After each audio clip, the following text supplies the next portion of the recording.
Welcome, everyone. This is the session on the panel on Earth and Environmental Sciences. First to the issue of scope.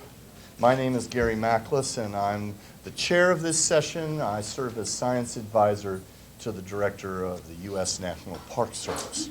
The issue of scope. Earth and Environmental Sciences is a rather large array of disciplines, challenges, methods, even institutions. And we've brought together an extraordinary panel, and each of them will be bringing to us, yes, please, what? Use the microphone.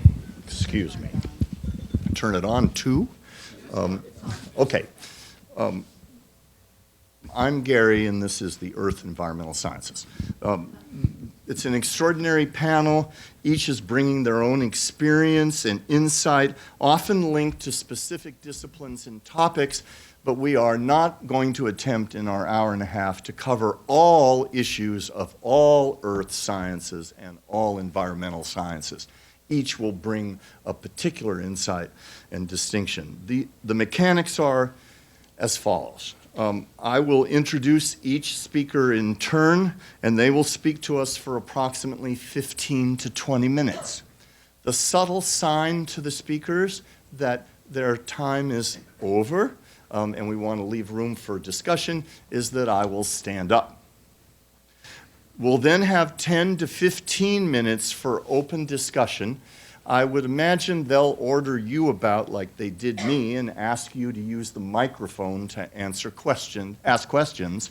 I would urge you to identify yourself and your institution. We'll have, depending on how much time the speaker uses, we'll have 10 to 15 minutes for discussion, and the subtle signal that the discussion is over and we move to the next speaker is I will say we have time for one last question. We'll have that question, then we'll move on to the next speaker. We'll do all three speakers individually like that. At the end, if we have a few moments left before lunch, we'll open it to a broader discussion of the relationship between Earth and Environmental Sciences and science diplomacy. So, it is an extraordinary opportunity, and we are in for an intriguing 90 minutes.